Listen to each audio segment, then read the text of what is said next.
नमस्कार। कभी सोचा है कि एक ही चीज की कीमत अलग अलग स्टेज पर कैसे बढ़ती जाती है? आज हम इसी पहेली को सुलझाने वाले हैं और बात करेंगे वैल्यू एडेड टैक्स यानी वीएटी की। ये सिर्फ एक और टैक्स नहीं है, बल्कि एक बहुत ही स्मार्ट तरीका है जिसने चीजों की कीमतों को तय करने का पूरा खेल ही बदल दिया।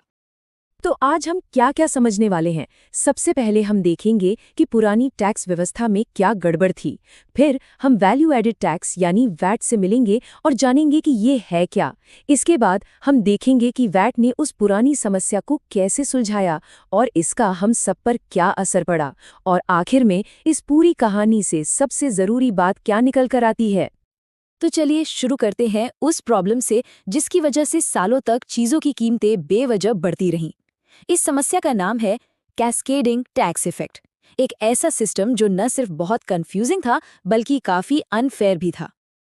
कभी सोचा है कि क्या ऐसा हो सकता है कि टैक्स के ऊपर भी टैक्स देना पड़े? सुनने में ही कितना अजीब लगता है ना। लेकिन पुराने टैक्स सिस्टम में असल में यही होता था।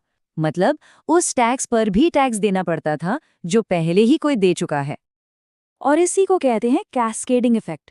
ये एक ऐसी गड़बड़ थी जिससे न सिर्फ चीजें महंगी हो जाती थी बल्कि ये पता लगाना भी मुश्किल हो जाता था कि असल में टोटल टैक्स कितना दिया जा रहा है। सब कुछ एकदम उलझा हुआ। इसे एक बहुत ही सिंपल उदाहरण से समझते हैं।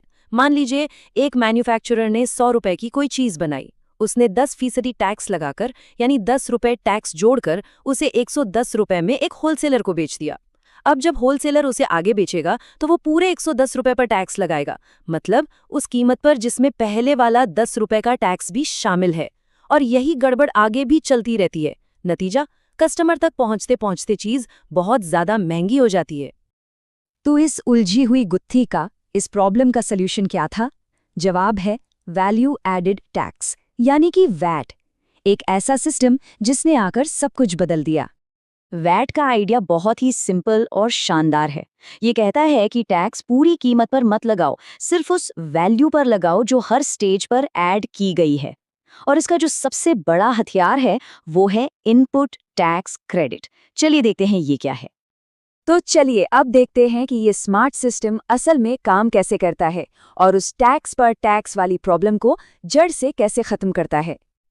अब इस टेबल को जरा ध्यान से देखिए। सारा का सारा खेल इनपुट क्रेडिट वाले कॉलम में है। देखिए, मैन्युफैक्चरर ने 10 रुपए टैक्स दिया। अब जब होलसेलर ने वो सामान खरीदा तो उसे उस 10 रुपए का क्रेडिट मिल गया।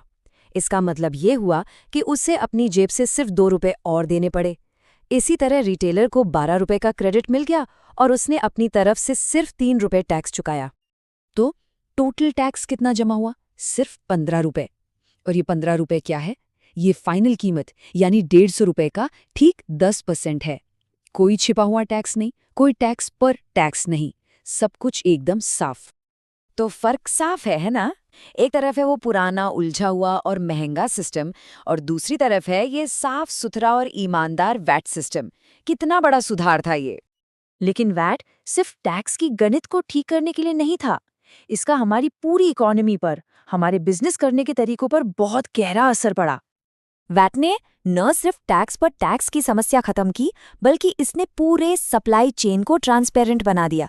क्योंकि हर किसी को इनपुट क्रेडिट लेने के लिए पक्का बिल चाहिए था तो टैक्स चोरी पर भी लगाम लगी। और एक बहुत इंटरेस्टिंग बात, हमारे देश में जो आज जीएसटी सिस्टम है उसकी नींव भी इसी वैट सिस्टम ने ही रखी थी। तो इस पूरी बातचीत का निचोड़ क्या है? चलिए इसे एक लाइन में समेटते हैं। तो याद रखने वाली बात बस इतनी सी है कि वैट का असली कमाल इस बात में था कि उसने टैक्स सिस्टम की सबसे बड़ी बीमारी को ठीक कर दिया, यानी टैक्स के ऊपर ही टैक्स लगने की आदत को हमेशा के लिए खत्म कर दिया। और आखिर में एक सवाल, वैट ने तो अपनी प्रॉब्लम सॉल्व कर दी, लेकिन आज की इस डिजिटल दुनिया में जहां बिजनेस करने के तरीके पूरी तरह बदल गए हैं, जीएसटी जैसे नए टैक्स सिस्टम के सामने कौन सी नई चुनौतियां खड़ी हैं? इस पर सोचिएगा जरूर, क्योंकि इसी सवाल के जवाब में हमारी इकोनॉमी का भविष्य छिपा है।